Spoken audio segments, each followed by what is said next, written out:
इंशाअल्लाह सूरह हदीद का 19वां 25 आयत में से तिलावत करने लगा हूँ। खुदावंद के जिंदा और मुक़द्दस पाकलाम में ये लिखा गया है, और यीशु की शरीफ के पास उसकी माँ और उसकी माँ की बहन मरियम क्लोपास की बीवी और मरियम मगदलीनी खड़ी थी।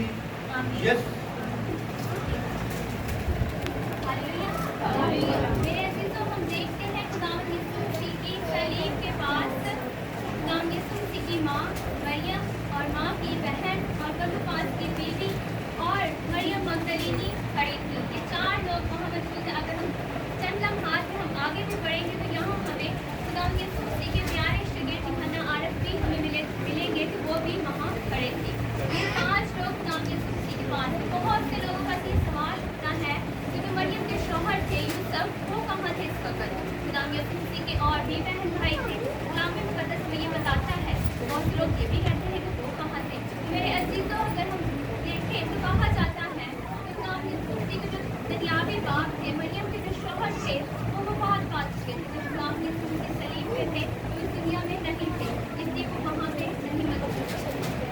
इस तरह हम आगे बढ़ेंगे। 26 आयत। यीशु ने अपनी माँ और उस शागिर्द को जिससे मोहब्बत रखता था पास खड़े देखकर माँ से कहा, अये औरत, देख तेरा बेटा ये है। फिर शागिर्द से कहा, देख तेरी माँ ये है। और उसी वक्त से वो शागिर्द उसे अपने घर ले गया। नाम की कलाम का पढ़ा गया, सुना चला सबके लिए पाए।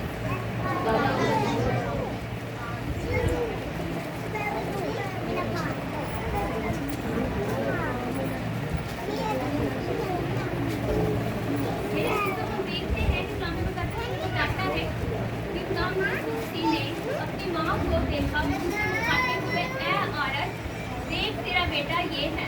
मैं सबसे एक बार गुजारिश करूंगी, खासकर कर से, कि अपना ध्यान खुदावंद के कलाम की तरफ लगाएं, क्योंकि मैं आपसे मुखातिब हूँ।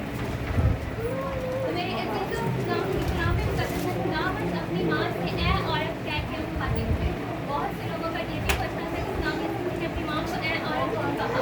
मैं भी जब नहीं जानती थी खुदावंद के कलाम को, तो मैंने भी खुदावंद के बंदों से ये क्वेश्चन किया कि खुदावंद ने अपनी माँ को माँ क्यों नहीं कहा, ऐ औरत क्यों कहा। तो मेरे अजीजों, उर्दू जुबान में मतलब इस अल्फाज को थोड़ा सा बेअदबी में किया जाता है, लेकिन अगर हम देखें तो उस वक़्त की बहुत सी और ज़ुबानें थी, जैसे कि यूनानी, लातीनी, अबरानी। तो इनका अगर हम तर्जमा करें, और भी बहुत सी ज़ुबानें थी।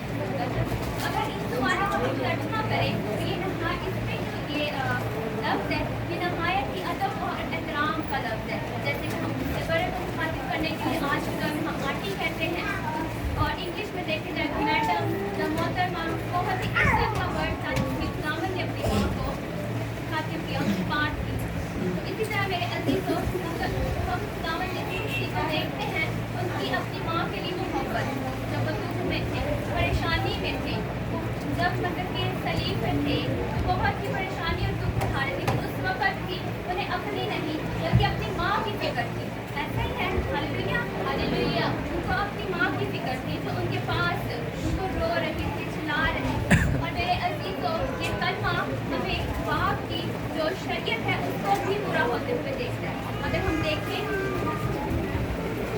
खरूज की किताब उसका 20 बाब उसकी 12 आयत में हम देखें, वहाँ लिखा हुआ है, मेरे अजीजों, कि तो अपने माँ बाप की इज्जत कर, तब तेरी उम्र उस मुल्क में जो मुल्क खुदा तुझे देता है दराज होगी। ये 5वां हुक्म भी है। खुदावंद यीशु मसीह अपने बाप की फरमा बरदारी भी कर रहे हैं, शरीयत को भी पूरा कर रहे हैं। और इस तरह मैं चाहूँगी कि इंसान उसका 23 बाब और उसकी 22 आयत पढ़ेगी। कलाम मुक़द्दस मेरे साथ निकालेगा उसका इंसान 23 बाब और उसकी 22 आयत।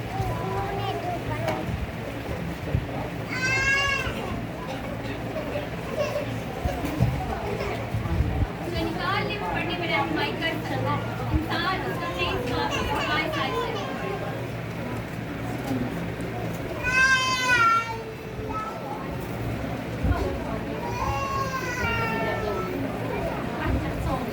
से इसकी बात है वाक़या हम पढ़ेंगे मुक़द्दस इंसान की किताब उसका 23 बाब और उसकी 22 आयत में लिखा हुआ है, क्योंकि उन पर नागहान आफत आएगी।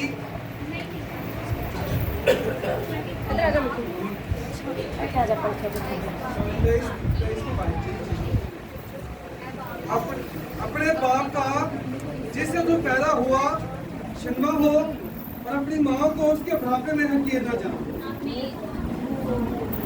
मेरे नज़दीकों यहाँ पे अगर हम देखें तो लिखा हुआ है अपने माँ बाप की बुढ़ापे में इज्जत कर। ऐसे हैं बहुत से ऐसे लोग, मैं बताना चाहती हूँ आप सब इज्जत अंदर है